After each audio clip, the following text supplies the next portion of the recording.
All right, so the related rates problem is where you attempt to use three different things in order to solve something about geometry that's in motion. So the first thing you need is a static model, which is telling you what shape things are. And then you need a dynamic model, which tells you how things are changing. And then you need to identify a particular moment in time in order to actually do the calculations. So this first question here, a paper cup shaped like a cone is 8 centimeters high and 2 centimeters in radius. Well, I better draw that. It's probably going to matter. There's my 2 centimeter radius. There's my 8 centimeter height. Water is being poured into the cup at 3 cubic centimeters per second. So water is going in. How quickly is the depth of the water rising when it is already 5 centimeters deep? So here's maybe how you can see why these are called related rates. The amount that the depth of the water is rising depends on how much water is being poured in. The two things are related, right? They depend on each other. So if you know one of those things, then you should be able to deduce the other based on your dynamic model. So first thing I'm going to come up with here are some static stuff. So under my static model, I have a cone and we're talking about its volume. So I'm going to start with the volume of a cone, pi r squared h divided by 3 for a cone. Okay, the other thing we've been told about are the dimensions of this particular cone. And so in this one, it looks like the height is 4 times the radius. So those are just the relationships of the static, unchanging object. So the next thing we're going to need then is the dynamic model, which is when I actually allow stuff to start changing. So how these things are changing in time, right? You can see it's per second. So in order to get that, I'm going to take a derivative by time of this particular equation. So I'm going to need my implicit differentiation skills. So dv by dt will be, there's a pi over third in there. It's just a constant, doesn't matter. And I have an r squared times an h. So I'm going to need product rule. So that'll be 2r.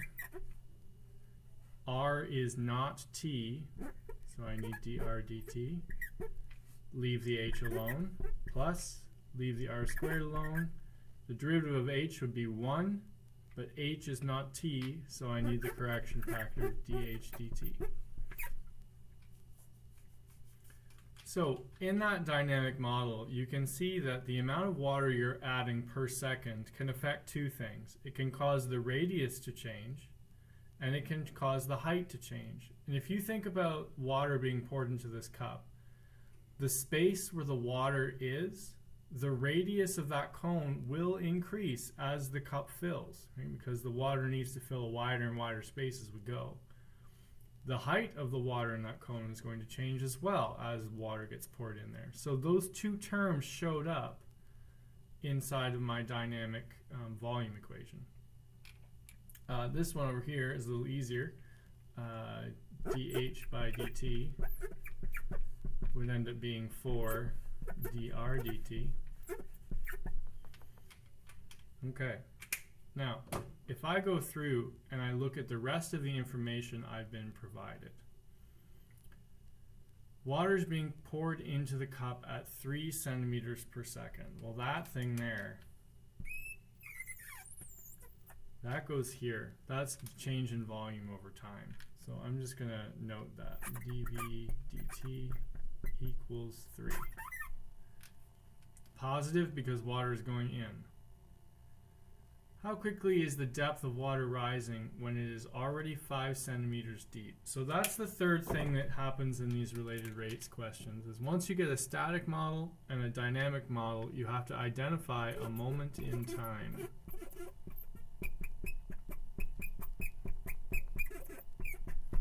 So my moment of time for this particular question is when the height is 5 centimeters. Okay, so if the height is 5 centimeters, well, I could pop that in here. For r, 5 divided by 4 equals r. So r would equal 1.25. So at that particular moment, the height is 5 centimeters and the radius is 1.25. Okay, good. What else do we need to know? Well, I have an r in this equation, I have an h in this equation, and I have numbers for both of those things. I don't have a number for dh dt yet.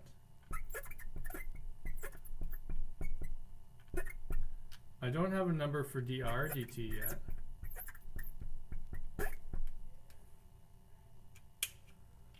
So let's see what we can fill in then. So I'm going to have to clear myself some space here in order to do some work. I'm going to take this dynamic model and I'm going to start filling in the numbers that I have. So I have 3 for dv dt equals pi over 3, 2 times the radius, which we worked out as 1.25, dr dt, h, which we worked out was 5, plus r squared, which is 1.25 squared, dh dt. Okay. Let me erase this here for a minute. So just to get these out of the way, I'm going to multiply both sides by 3 and divide both sides by pi. So I end up with 9 over pi equals 2 times 1.25 is 2.5. 2.5 times 5 is 12.5 dr dt. 1.25 squared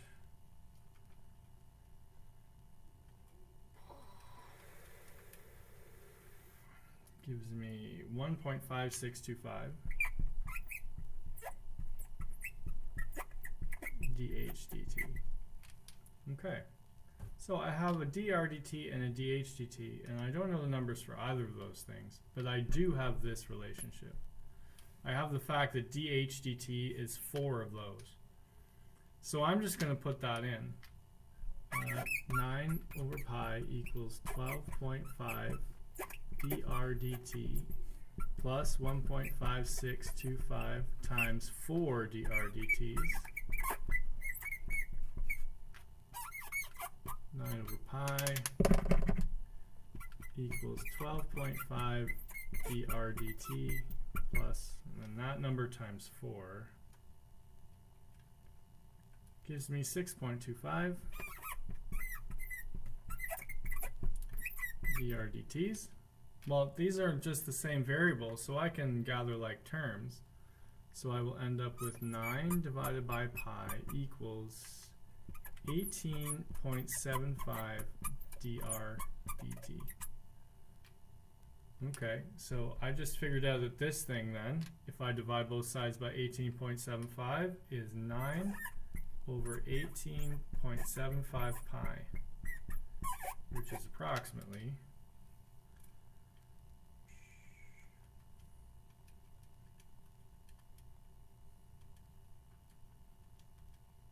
0.153 centimeters per second. Okay, dh dt is just 4 times that number. So I get 0.611 centimeters per second. And if I go through and look at all the mess I've made, my dynamic model had an r. and I had a number for that. It was 1.25. My model had an h in it, and I worked that out. That was 5. I was given that, actually. It had a dv dt in it, which I was told was 3. It had a dh dt in it, which I figured out a number for. It had a dr by dt in it that I found a number for. There isn't anything about this model in either the static version or the dynamic version that I don't have a number for now. And if I scratch my head and remember that I was asked a question, how quickly is the depth of the water rising when it is already 5 centimeters deep? Well, that's this one. The water is rising at 0.611 centimeters per second at that particular moment in time. So this problem, if you want to attempt this with a series of steps in order to get from the beginning to the end, you will not be able to do it. You have to develop some good physics habits. That meaning, when you're handed something like this, don't worry about what it asks for. Think about what you know. Think about what you can find out from what you know. And then once you've got that information, maybe you can figure something else out. And maybe you can figure something else out with that, etc., etc., etc., down the chain. And eventually, you will have learned everything there is about your model, so you can circle back to the question and just pluck out the information you needed. You notice that there was no way to go directly to the answer to that question without having to do a whole bunch of stuff first. So this and the optimization problems, which are coming up next, require you to do a lot more thinking about what you're doing. They are not formulaic. Each model is different. Each derivative is different. There is a rhythm to them. I mean, certainly you're going to hunt for a static, if you can see what was here before, a static model, a dynamic model, and then a moment in time. That's going to be the same for every related rates question, but what your model is will vary. So you're going to have to think a little bit before you can start each one. All right, next up we have helium being pumped into a balloon at 300 centimeters cubed per second. How quickly is the radius of the balloon expanding when it is already 15 centimeters across? So a balloon is a sphere, so my dynamic model then is going to be the volume of a sphere. Sorry, my static volume. Static model is volume of a sphere, which is 4/3 pi r cubed. There's only one variable, so there is no relationship between the variables in here like there was in the in the cone question, so I can leap straight to my dynamic model. To get that, I will take the derivative of this by time, so dv by dt is 4/3 pi 3r squared, but r is not t, dr dt. Okay, so I'm going to need numbers for dv dt, dr dt, and r, because those are all of the letters and symbols in my equations. And because we're developing good physics habits, we're just going to solve everything and then worry about what we were asked. Once you get a static and a dynamic model, you need to figure out your moment in time. So moment in time up here. How quickly is the radius of the balloon expanding when it is already 15 centimeters across? Now, across a balloon is a diameter. So my moment in time was given as diameter equals 15 centimeters. Therefore, radius equals 7.5. And there we go. There's one of my numbers. Perfect. Okay, so let's filter through the questions, see if we can pick out any information. Helium is being pumped into a balloon at 300 centimeters cubed per second. Centimeters cubed is a volume per second, means that's a change in volume over time. So this is 300.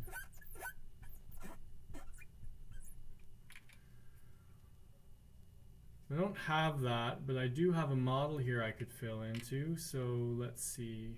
We already know this, so I can get that out of the way. dv dt would be 300 equals 4/3 pi times 3. The radius is 7.5 squared dr dt. This 3 divides that 3. 300 divided by 4 is 75. Divided by pi, I'll just put that in the denominator. 7.5 squared is 56.25.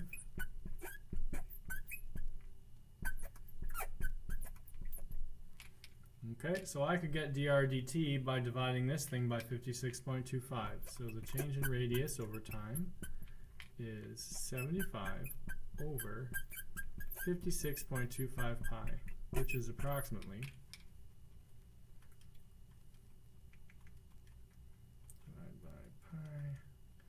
0.424 centimeters per second.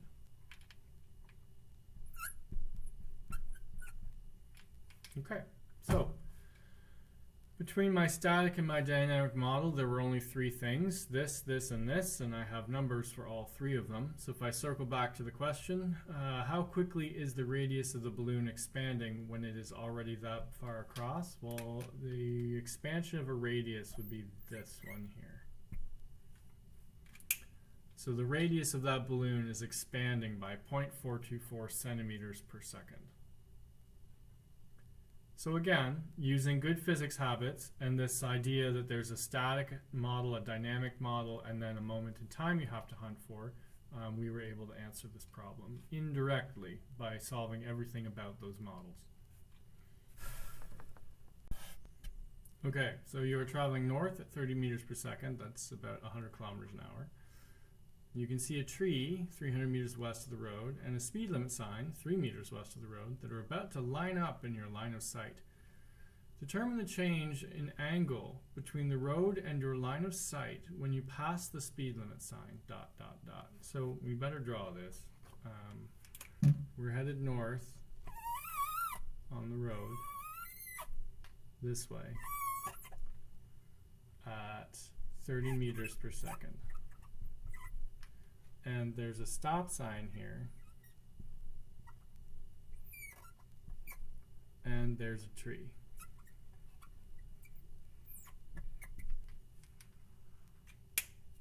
Okay, I'm going to draw you a little more road.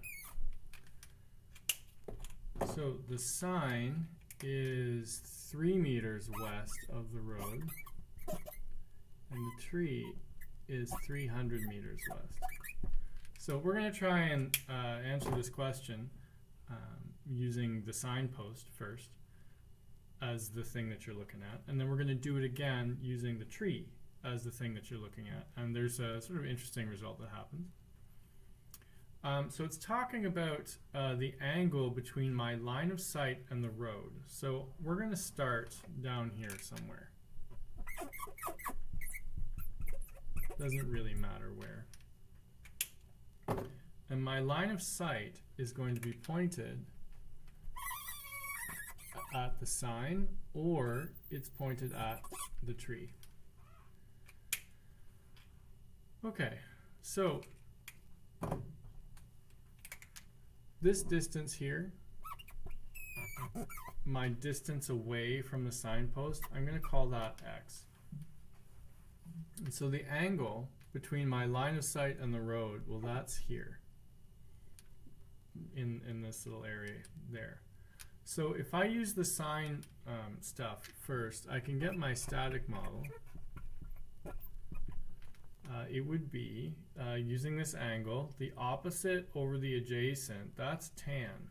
So tan of alpha is the opposite, 3 over x. Okay, lovely.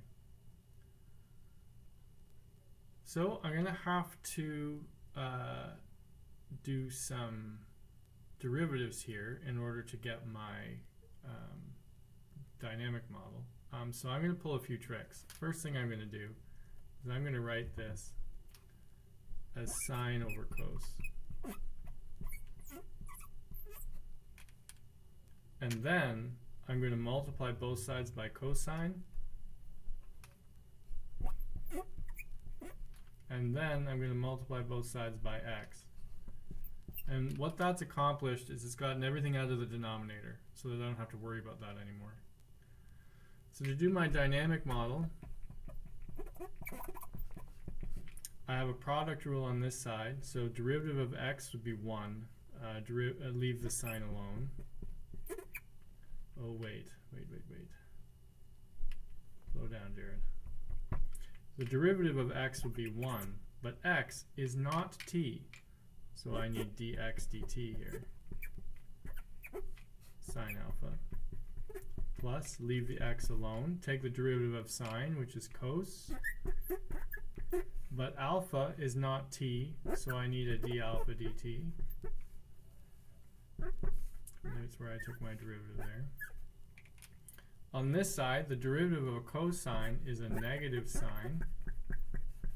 And alpha is not t, so I need a d alpha dt. So there we go. It's a whole bunch of stuff in there. And I need my moment in time. So you were traveling on to determine the change of the angle between the road and your line of sight when you pass the speed limit sign. Okay, so if I'm here, right, this distance has shrunk to 0. So at the moment I pass the speed limit sign, x is going to be 0. Alpha will have widened, and at the point where I actually pass the sign, alpha is pi over 2 radians, because we don't use degrees anymore. Okay. So I'm going to take this stuff and I'm going to pop some of it into my dynamic model. Oh, well, hold on. Let's make a list. What have we got here? We've got x's, we've got alphas, we've got dx dt's, we've got a d alpha dt. Is that it? dx dt, alpha, d alpha dt, alpha, d alpha dt. Yep, so those are the 4 things that I'm working with. At my particular moment, x is 0, alpha is pi over 2, so we've got those 2 things.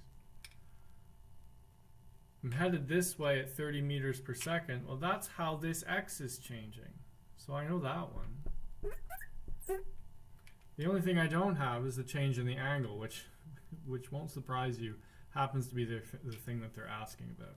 So I'm just going to clear up some space here. I'm going to fill in some numbers. So dx dt was 30 sine of pi over 2 plus x is 0 cos pi over 2 d alpha dt minus 3 sine pi over 2 d alpha dt. Okay, well, sine of pi over 2, if you type that in your calculator, is 1. So 30 times 1 is 30. Cos of pi over 2 is 0. 0 times anything is 0, so that's gone. Sine of pi over 2, we already said over there, was 1. So 1 times negative 3 is negative 3 d alpha dt. So d alpha dt then would be 30 divided by negative 3, which is negative 10 rads per second.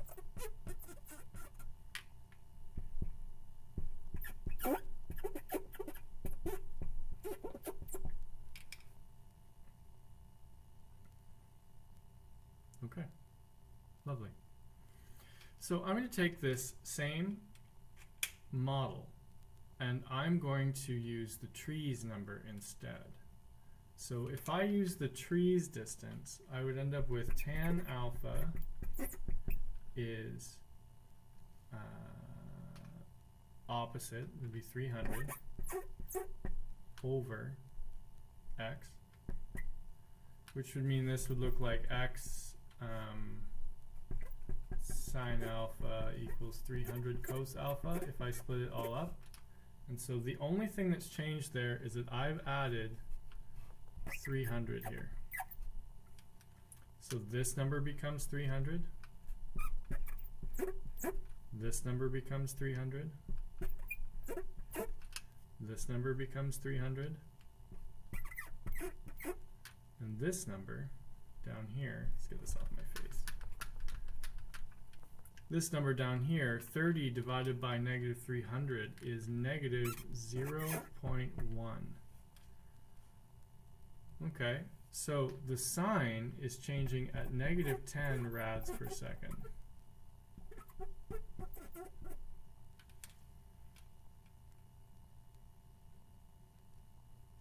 feel like one of these should have come up negative.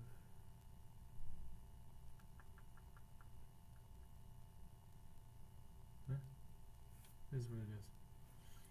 Okay.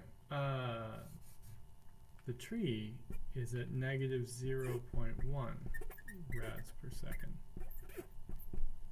Okay, it's going to be decreasing because it's... Once you're past there, the angle between your line of sight and the road will be shrinking. That's why these are negative. Fun how that works out. So just at that point, calculus has predicted that that 90-degree angle is going to start shrinking back down again. Good. Whew. It's lovely when things work out. But here's the thing I'd like you to notice. The change in angle is 100 times greater for the thing that is close to the road than it is for the thing that is far from the road. So I want you to try this next time you're driving. Well, no. I want you to try this next time you're riding in a car. Pick something that's close to you and watch it go by. It will appear to be going very quickly because the angle between your line of sight and that object is changing very, very fast. Then pick something in the distance. It will appear to be moving more slowly because the angle from your line of sight to the road is changing at a much slower rate. You are actually passing the tree and the sign at exactly the same speed, but your eye can't detect speed. What your eye can detect is the relative position of objects based on your path. So that's the thing that your eye is actually detecting, is that the change in angle to the sign is going much faster than the change in angle to the tree. Maybe you never thought about that in a mathematical kind of context before, but this is a very real effect that you can go observe anytime you're traveling at any kind of velocity. So I encourage you to do so. Then we'll try the next problem. All right, a truck is headed east at 15 meters per second, and a car is headed south at 20 meters per second. How is the distance between them changing when they are both 300 meters away from an intersection? Okay. So I'm going to draw myself a car headed south. Looks just like a car, doesn't it? I'm going to draw myself a truck heading...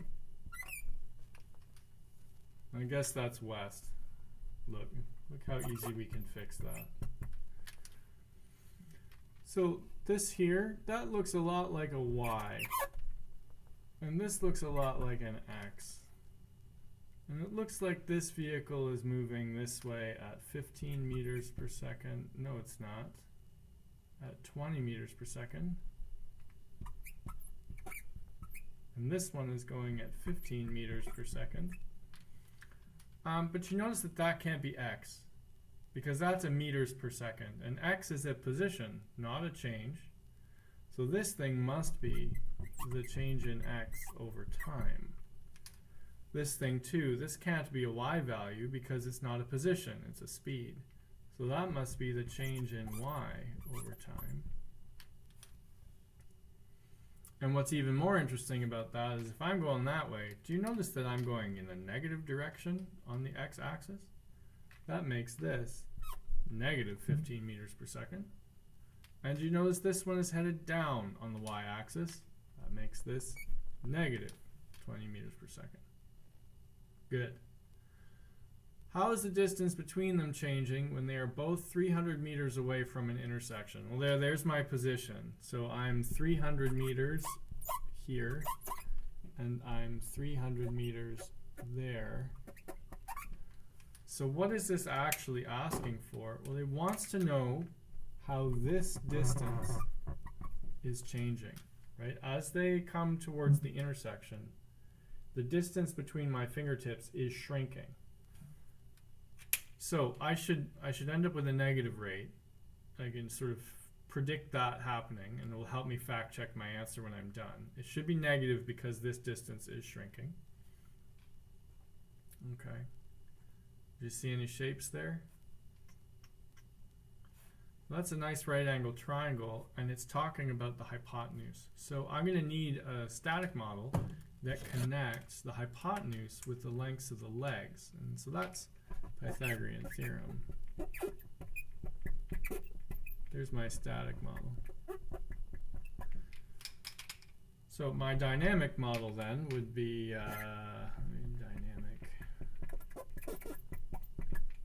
would be 2c dc dt, 2a dA dt, 2b dB dt. Are you appreciating why I made you do all of these horrendous derivatives in the implicit differentiation section? Whew. Okay, so looking at these two models, I have an A, I have a B, I have a C, I have a dA dt, a dB dt, and I have a dC dt. So I need to get numbers for all of those things. I have been given a moment in time. So my moment, when is this happening? When they're both 300 meters away from the intersection. So at that moment, x is 300, y is 300, and I can use my static model to get c at that point. So c squared is 300 squared plus 300 squared. So 300 squared is 90,000 plus 90,000 is 180,000. So I'm going to square root that.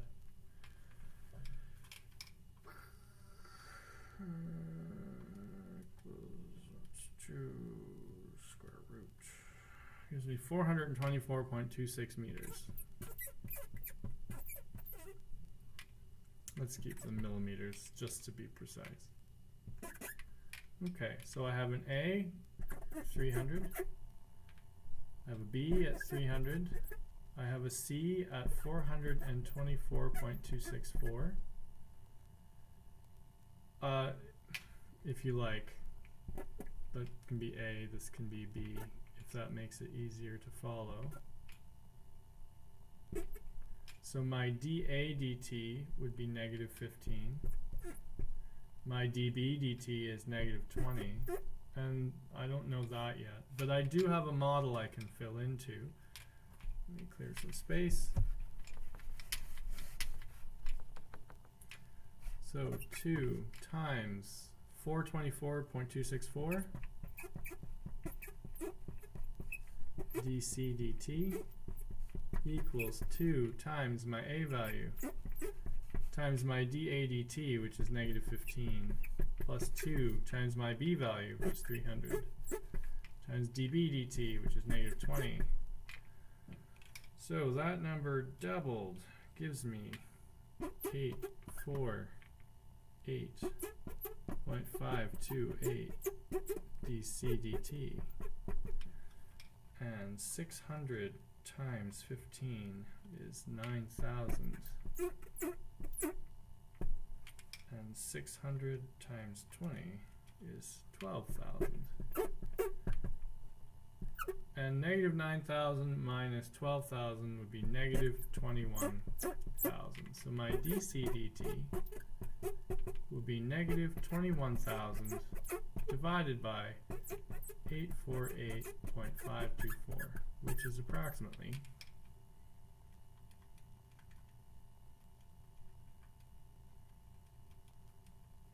24.749 meters per second.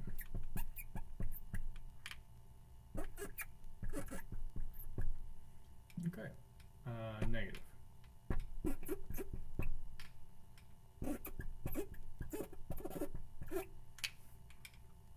Okay, lovely. So I got a negative answer, which was encouraging because I was able to anticipate that at the beginning, that this distance between them is shrinking, so I should get a negative rate.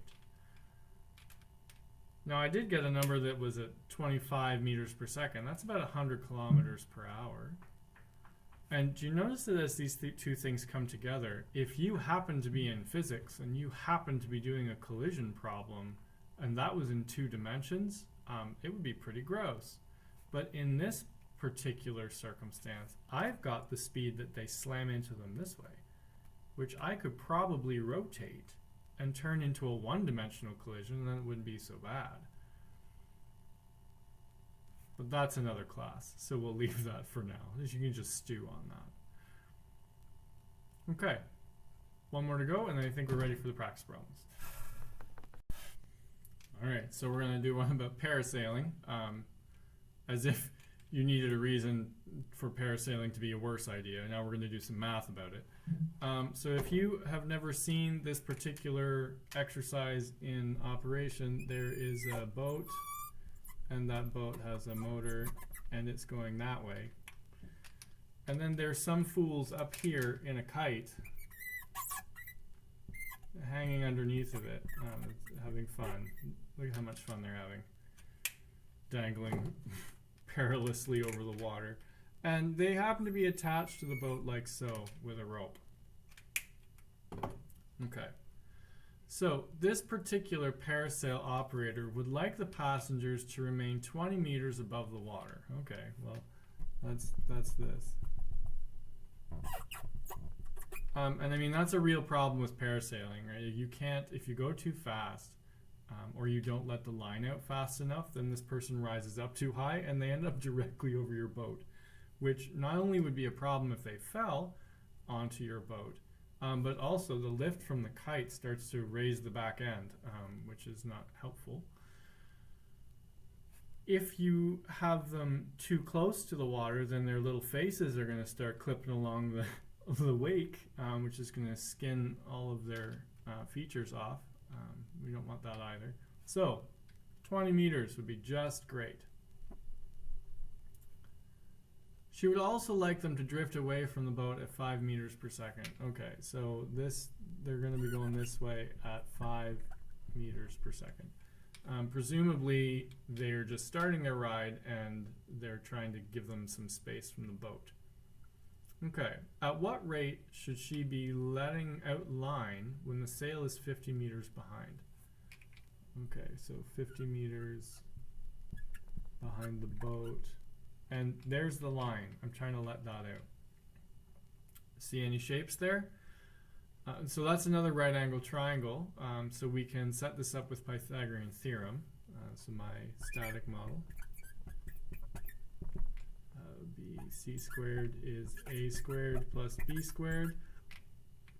So my dynamic model would be 2c dc dt equals 2a dA dt and 2b dB dt. And my moment in time is when something is 50. Well, that looks like a leg. So my moment in time was when A is 50, and I guess this is the other leg then. So B is 20. And I can use my static model to fill in the C. So C squared would be C would be the square root of 50 squared plus 20 squared. So C is approximately 50 squared plus 20 squared is 2900 squared. That answer gives me 53.852. So, I mean, this question could have been phrased as, at what rate should she be letting out line when she's already released 53.852 meters? Okay, so in my models, I have an A, I have a B, I have a C. I have a dA dt, I have a dB dt, and I have a dC dt. Okay, so A I've already got. A is 50, B is 20, and C is 53.852. I'm just going to check that. That doesn't feel like it's big enough to me. 50 squared plus 20 squared, 2,900. Our answer is okay. Don't question the calculator. Okay, dA dt. Well, A is here, so I need a rate that is changing in the horizontal direction. Well, that's this. That's the drift headed backwards. So that length is getting longer, so my dA dt should be positive 5. My dB dt would be the change in this height. Now this one's a little tricky.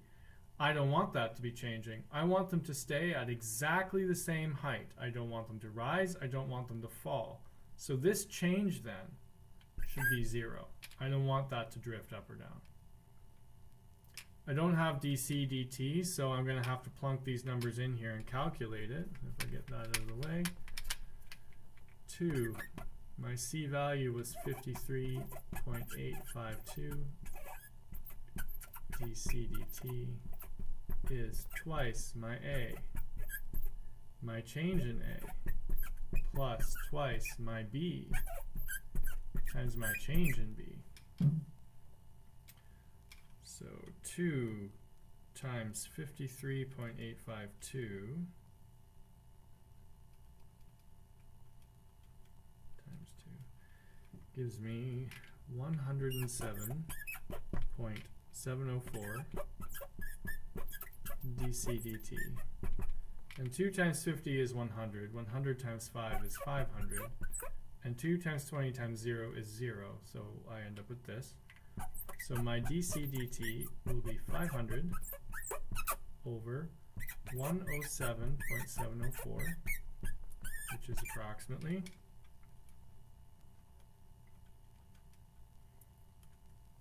4.642. Okay, so my dc dt is 4.642 meters per second. So if this kite operator wants to let out enough string, right, that's where the string is C, I have to have the length of C increasing by 4.642 meters per second. So that's how much thread she has to be thrown out of her winch in order to keep this particular person at that height and drifting backwards at 5 meters per second. Okay, so hopefully you've been able to appreciate the dance steps here. You need to get a static model for the geometry of the problem you're working with. And it'll always be something like Pythagorean Theorem, or the surface area of a box, or the volume of a square-based pyramid. I don't know. It'll be something that you can look up based on the situation. So you have to identify that first. Once you have it, you just take its derivative by time, and that will generate the dynamic model for you. Once you have the dynamic model, you have to dig through this problem to find a particular moment in time. And once you have that moment, you go through and you start listing everything that's contained in your models, and you try to solve all of those variables. And then accidentally, you will have answered the questions. You just have to identify the piece. So that's all I have to say about that. Give the examples a try, and we'll see how it goes.